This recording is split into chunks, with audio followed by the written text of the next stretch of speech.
Resignation letter होबाय बे समसिमबो आङो बिपिएफ दाबो आङो गुबुन दोलोनि नंथ'आ दिनै गाबोन नङा बा बबेबा मोनसे समावहाय जोङो ज' जाथारनांगोन। जि समनिफ्राय आं रेजिगनेशन लेटार गथायदों बे समनिफ्राय आङो बिपिएफआवनो दङ आरो आं दाबो आरो दिनैबो बिपिएफआवनो दङ होननानै खाम्फा बरगयारी बिथाङा अर्थात बिटिसिनि बारग' डिपुटि चिफ खाम्फा बरगयारी बिथाङा रोखायै फोरमायना होदों ससियेल मिडियानि गेजेरजों आरो बिथाङा माब्ला बबे हान्जायाव बा बबे पलिटिकेल दोलाव जयनिं जानो थांगासिनो दङ नोंथांमोना निस्सय दिनै भिडिअखौ जोबजासिम नायनानै लायोब्ला बुजिनानै लानो हागोन आरो नोंथांमोनहा सोर मा सानदों जोबनायनि उनावबो निस्सय कमेन्ट सेक्सनाव फोरमायहरनो हागोन। दा जिथुनाखि खाम्फा बरगयारी सारा गाव बिपिएफ हान्जायाव थानायनिफ्राय मानि खारनाव दिनैनि दिनाव रेजिगनेशन लेटार गथायदों आरो दिनैनि दिनाव मानि खारनाव गुबुन पलिटिकेल हान्जायाव बिथाङा थांनो नागिरदों नोंथांमोना निस्सय बुजिनानै लानो हागोन आरो बिनि जाहोनानो जाहैबाय जोंहा जिथुनाखि साननैसो सिगां जोंनि बर' हारिया बा बर' रायजो राजाफ्रा आइ आफामोनहा मोननैबो जोंनि बर'नि पलिटिकेलफोरखौ ज' जाजानो लुगैदोंमोन नैबे खेत्र'खौ लानानैनो दिनैनि दिनाव खाम्फा बरगयारी बिथाङा बिपिएफ दोलोखौ नागारनानै गुबुन पलिटिकेल हान्जायाव जयनिं जाहैनो नागिरदों अर्थात जबदान लाहैनो नागिरदों। अबश्य खाम्फा बरगयारी बिथाङा बे खौरांखौ फोसावदों मैयानि दिनाव नाथाय बिथाङा दिनैनि दिनाव गुबुन पलिटिकेल हान्जायाव जयनिं जानो थांगासिनो दङ। नोंथांमोना निस्सय खिजानि दा दसे थानानैनो बबे पलिटिकेल हान्जायाव थारैनो जयनिं जाहैमारखो नोंथांमोना रोखायै नुनो मोनगोन आरो बे भिडिअनि गेजेरजोंनो बिथाङा बबे पलिटिकेल हान्जायाव जयनिं जाहैगोन बेखौ फोरमायखादों। दा बेनो जाय हक जिखुनु जोंहा जायखि बिथांमोनहा पलिटिकेल हान्जाखौ नागारा मानो जिखुनु बर'नि पलिटिकेल थाखानाय हिसाबै जोंहा बर'आवनो मोननै पलिटिकेल दं। नोंथाङा जुदि बिपिएफखौ मोजां मोनाखैब्ला इउपिपिएलआव थांनो हागोन, इउपिपिएलखौ मोजां मोनाखैब्ला बिपिएफआव थांनो हागोन। बेफोरबायदि खालामबानो जाबाय जाहाथे गुबुन हारिनि बा गुबुन जातिफोरनि पलिटिकेलाव जोंहा बर'फ्रा लोब्बा दाहो बा सरसोमनानै दा लाहै गावखौनो गाव। मानो होनना बुङोब्ला जोंनि बर'निनो पलिटिकेल दं मोजांब्लाबो गाज्रिब्लाबो जोंहा बर'नि पलिटिकेलखौनो मोजाङै मोजां दैदेनलांनो बा खालामलांनो थाखाय सेस्था खालाम। आं मैयानिफ्रायनो बुंगासिनो दङ जुदिहे जोंनि बर'नि पलिटिकेला थारैनो मोननैबो ज' जानानै फाला बदल 5 बोसोर 5 बोसोर बा 10 बोसोर सलायलायोब्ला निस्सय जोंनि बर'नि जेंनाफ्रा बा समस्याफ्रा जोबलांगोन। मानोना जोंहा भारत हादरनि सिङाव थानाय पुना बायदि जायगायावनो जुदि बेफोरबायदि फाला बदल जिथु पावारखौ सालायलायोब्ला सासेनि उनाव सासे मिलायलायनानै सोलिलायनानै बिथांमोना गाव गावसिनि पलिटिकेल पावारखौ सलायलायो अब्ला जोंनि आसामाव बा जोंनि बिटिआरआव जोंनि बर'फ्रा मानि खारनाव जखायसेल' बर' रायजो राजाया बिदा फंबाय हिसाबै जोङो मानो रानलायनानै सोलिलायनो हाया नङा होमबा? दा बेखायनो आं सानो जिखुनु माने जाय जेराव थानानै मोजां मोनो बेयाव थानानैनो रोखायै मोजाङै मोजां खामानिखौ माव। जिखुनु बेखौल' आं आसा खालामो जे नोंथांमोना जायखि पलिटिकेल हान्जायाव थाङा मानो जिखुनु बर' हारिनि थाखाय बा बर' आइ आफा बिदा फंबायफोरनि थाखाय माखासे एनडिबिफोरनि बिथांमोननि थाखाय जोबथेसालिनिफ्राय उदां जानांगौनि खामानि बेफोरखौ मावनानै होयो जेन। जोङो खोनानो मोन्दों 8 जन बेल हियारिं जाबायमोन नाथाय 8 जननि गेजेराव 4 थाबोनांबाय दा 4 गबाय होननाय। दा बिनि थाखाय जोङो बेखौबो साननो गोनां जोंहा बिटिआर सरकारनि नारसिननायावसो गखो ना बले बिथांमोना थारैनो गावसोर जोबथेसालियाव 10 बोसोर 15 बोसोर बा 20 बोसोर बा 5 बोसोर 8 बोसोर बेफोरबायदि गावसिनि खाथिनांगौ बा जेल जानांगौ दिनखौ जानानैसो गबोखो जों बेखौबो साननो गोनां। दा बिथांमोननि जेबो गुदि खिथा जोङो मिथिनाय जाथ'वाखै। दा जोङो निस्सय मिथिनानै लानो हागोन बा बुजिनानै लानो हागोन बिथांमोनखौ। आरो एसे आर खोनानाय बायदिब्ला माने खोनानो मोनो जोंहा बिटिआरनि इएम रनजित बसुमतारी अर्थात फेरेंगा सारमोननि अननायावनो एसेब्लाबो बा बिथांमोननि मददजोंनो बिथांमोनखौ बख'नानै लाबोनो हादों बा एफा एनै सहाय हरदों होननानै जों खोनानो मोन्दों। दा जुदि बेफोर बाथ्राया सैथोमारब्ला जोङो गोरबोनिफ्राय साबायखर बावहरो आरो आसा खालामदों जोंहा हाग्रामा महिलारि साराबो निस्सय जुदि सरकाराव फैयोब्ला बा पावाराव फैयोब्ला बे बाराव 2025नि इलेक्सनाव नोंथाङाबो थारैनो एक्स एनडिबि बिथांमोननि थाखाय गिबि खेब खामानिखौ मावग्रोनांगोन। बिनि उनावसो अल बर' रायजो राजानि थाखाय माखासे जेंनाफोरखौ मावनांगोन। मानो होनना बुङोब्ला बिथांमोना बिटिआर एकर्डआव मैखोमै सिगनेटरि जानानै थानाय हिसाबै बा बिथांमोनाबो मोनसे समाव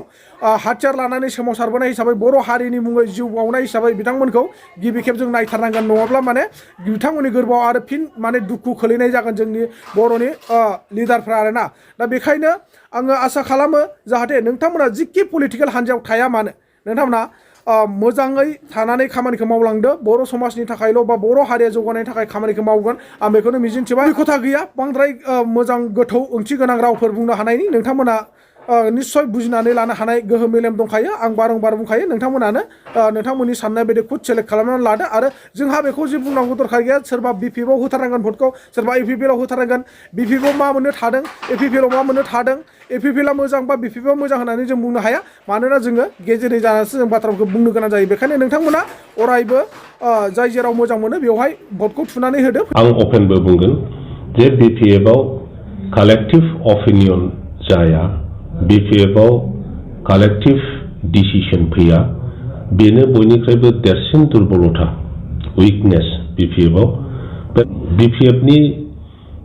माबानिफ्राय लिडारशिपनिफ्राय साबसिन बेस्ट स्पेसखौ मोनो आं बेखौ नुनो मोनदों बेखायनो इउपिपिएलआव थानानै आङो आंनि जि साननाय रायजो राजाफ्रा जायखौ लुबैदों आंनि हथिर्थ आंनि लोगोफोर बिपिएफनि दैदेनगिरि बिथांमोनहा जायखौ लुबैदों बेखौ रियेल सेन्सआव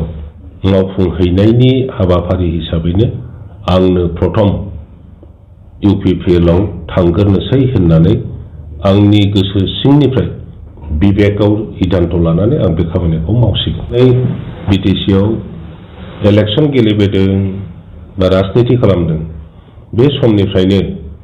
जोंनि हारियाव जोंनि समाजाव गोबां धरननि दाङाबाजि नांलायनाय खमलायनाय एना एनि जाबोनायखौ जों बयबो मिथिगौ दा ओरैबायदि परिस्थितिया जे मोनसे गामियाव बिपिएफ इउपिपिएल लानानै हाबा हुखानिफ्राय सावरि बादालिनिफ्राय गावजों गाव सहाय सहानुभूति होलायलायै थांलायलायै फैलायलायै बेबायदि परिस्थितिसिम सफैदों दा बेफोरखौ सुस्रांनो थाखाय बिभिन्न समावहाय जोंनि दैदेनगिरिफ्रा ज' खालामनायनि बे मोननै दलखौ ज' खालामनायनि सेस्ताबो खालामबोबाय थादोंमोन दा ज' खालामनायनि बेलायाव आं बेखौनो अनुभब खालामदों आङो जिहेतु हाराजे मुगुजे बिपिएफ दोलोनि दैदेनगिरिमोन बिटिसि दाफुंनायाव आंहाबो गोबां अबदान दङ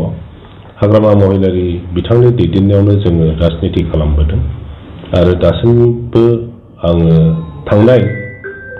खैदिन आगोल आं जि रेजिगनेसन लेटार होबाय बे समसिमबो आङो बिपिएफ दाबो आङो गुबुन दोलोनि नंथ'आ दिनैनि दिनाव खारन गाबोनसो आङो जगदान खालामगोन बे समसिम आङो बिपिएफनि सासे दैदेनगिरि हिसाबै समग्र बिटिसिनि राजनितिखौ आङो पर्यालोचना खालामदों आरो बेनि गेजेराव आङो अनुभब खालामदों जे दिनै नङा गाबोन नङा बा बबेबा मोनसे समावहाय जोङो ज' जाथारनांगोन आरो ज' जायागौ माने जोंनि हारिनि जि थामोनथा हारि दाफुंनायनि जोंनि जि सिन्ताधारा बेयो आधुरा जागोन जोंनि जि समस्याफोर बे समस्याफोरखौ समाधान खालामनायनि राजनैतिक दलफ्रा बिभिन्न कार्यसुचि लानानै खामानि मावो बिभिन्न प्लेन पलिसि आइडिया बेफोरनि खोथा शेयार खालामलायो नाथाय मोननै मोनथाम दल थानायलाय मोनसे दलनि सिन्ताधाराया दस्रा आरो बबेबा मोनसे दलनि सिन्ताधाराया दस्रा जानानै जोंनि गेजेराव आरो गावसा गावसि जानानै दिनैनि जि राजनिति परिस्थिति बेखौ जोङो सम्मुखीन जानांदों आं दा ओंखायनो गोदान मोनसे आसा लानानै आरो समग्र बिटिसिनि रायजो राजाफोरखौ धर्मावलम्बी जोंनि गुबुन गुबुन धोरोमनि सुबुंफोर गुबुन गुबुन भाषानि सुबुंफोरखौबो जयै लाफानानै मोनसे गोख्रों राजनैतिक खालामनो थाखाय आरो बिटिसिआव स्ट्रं मोनसे राजनैतिक आबहावा माने स्टेबल पलिटिक्स लाबोनो थाखाय आङो खामानि मावनो ओंखारदों जेन' बिटिसिनि दैदेनगिरिफ्रा बिटिसिनि पलिटिक्सआ गुबुन जायगानिफ्राय नारसिनजानाय प्रेसाराव खामानि मावनाङा आरो बेखौ आङो सम्भब नुदों जे आं अपेनबो बुंगोन जे बिपिएफआव कालेक्टिभ अपिनियन जाया बिपिएफआव कालेक्टिभ डिसिसन फैया बेनो बयनिख्रुइबो देरसिन दुर्बलता उइकनेस बिपिएफआव बेराफारसेथिं आं बेखौ उपलब्धि खालामदों बिसोरो बांसिन गणतान्त्रिक सिन्ताधारा आरोबाव इनक्लुसिभ माने बयखौबो लाफानानै साननाय मावनायाव बिसोरो